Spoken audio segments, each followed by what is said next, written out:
Good evening. My name is Peter Stevens, and I'm president of JCJ Architecture, a longtime Hartford resident and an 80-year-old firm here in Hartford, Connecticut. As designers and architects, we make things too. Ours sometimes have walls, roofs, all those things attached to it, but we're a creative mindset. And I can assure you that the making movement speaks very directly to the staff that we have here in Hartford and actually in our other offices throughout the country. The University of Hartford, by its name, you would assume it's only in Hartford, but it's actually made up, it's over three communities: Bloomfield, West Hartford, and the great city, a capital of the state, Hartford. Given that I'm a third-generation Hartford resident, I've taken the liberty to make Hartford the host community for this event, and therefore I'd like to introduce the mayor of Hartford, the Honorable Luke Bronin, to the, up here, please. The mayor, as you know, has a large task ahead of him, and one thing I've learned since knowing him taking office a year ago, he makes things happen. He threads and weaves things together, not only in terms of looking at the workforce, education, youth corps, but he is somebody that we are very fortunate to have in the city of Hartford at this time. And I think all of you and your background and what you have a passion in terms of maker and maker space speaks directly to what's on the mayor's agenda. So without further ado, Luke Bronin, Mayor of Hartford. Thank you so much, Peter. Good evening, everybody. It's great to be with you, and thank you to the University of Hartford for hosting. I just want to say how excited I am that this summit is here in Hartford. I'm glad that we're gathering makers, innovators from all over the state of Connecticut, but I'm thrilled that you're here in Hartford, where we're really trying to make this a priority. Hartford is one of the few places in the country where our zoning code allows you to set up maker spaces, workshops, anywhere in the city. It's not limited to special zones. If you want to make something, you can do it in Hartford. And we're heir to an unbelievable legacy of makers. Obviously, Sam Colt, the Coltsville building, where Peter's architecture firm just renovated a beautiful new space, repurposing an old derelict factory, is incredible. Larry Dooley, who's led that, is here. That is the site where some of the earliest manufacturing happened in our country.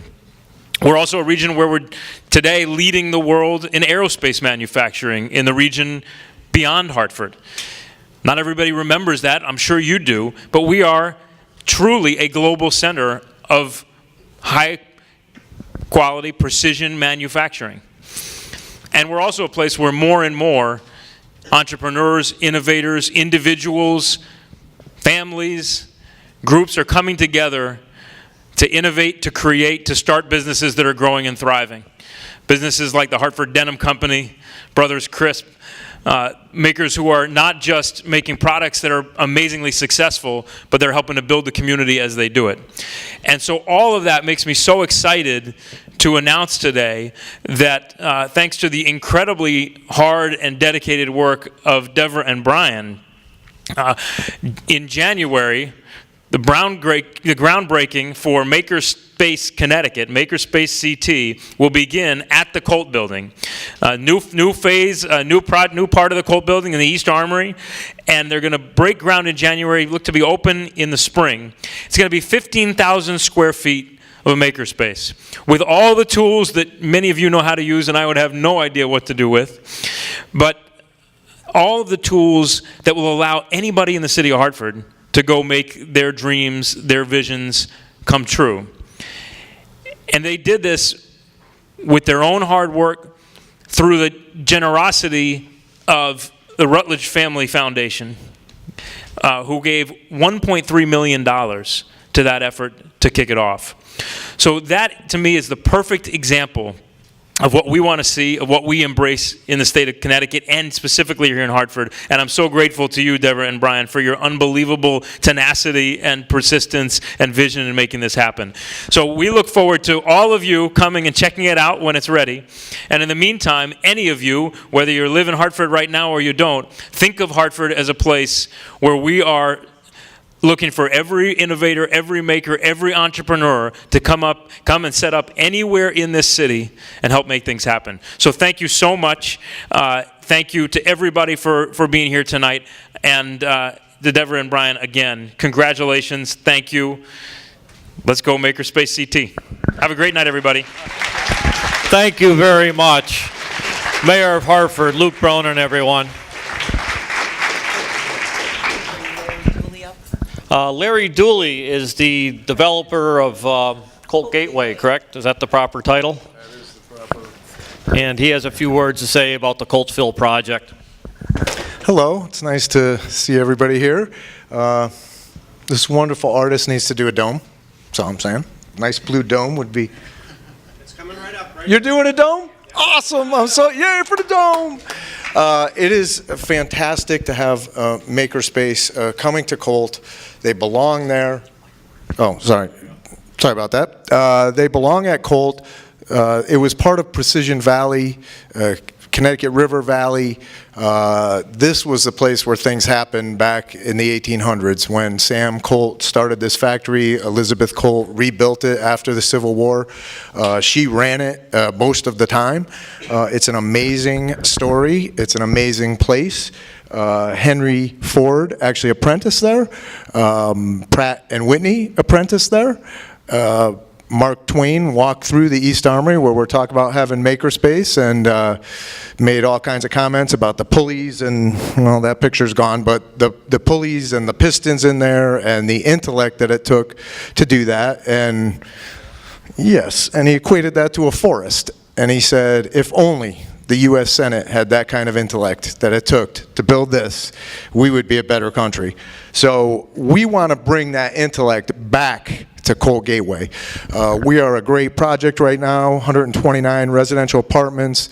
We want to build another 50 residential apartments that are would kind of synergize with Makerspace in a way that we're pretty excited about doing sort of a combination of kind of standard apartments, workforce apartments, something that I'm totally into right now, which is robotic walls, and trying to do some really cool things with some of the smaller apartments. And Brian's going to help me with that. He already told me we're going to try to figure out a way that we could do that and have just really cool apartments.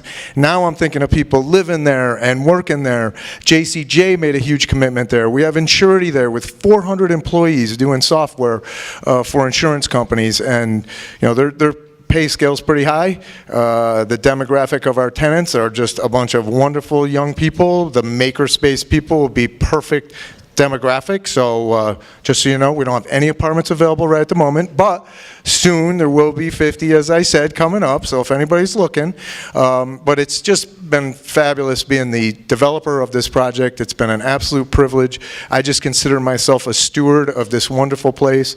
My partner is Chevron TCI, who's a tax credit investor, and they're the investor partner. My company is the management partner. So stuff like this is just, it's unbelievable. Having Makerspace come to Colt is just probably the coolest thing that's ever going to happen there, to tell you the truth. No offense, Peter, about JCJ, but it's going to be a very cool thing, and I can just see it in my mind now.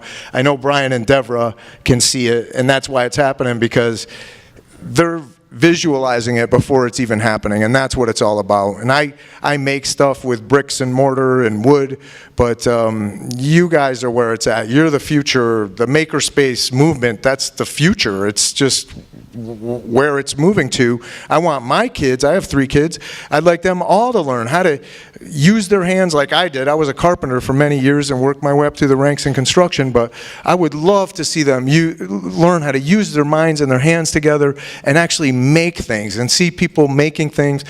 These guys totally hooked me on it, obviously, because I can't say enough about it.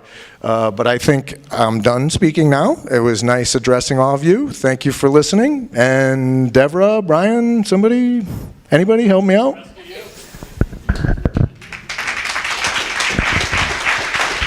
Larry Dooley, making it happen here in Hartford. Coltsville is really a very exciting place, and there's a lot of momentum there, and we're incredibly excited, to be part of that.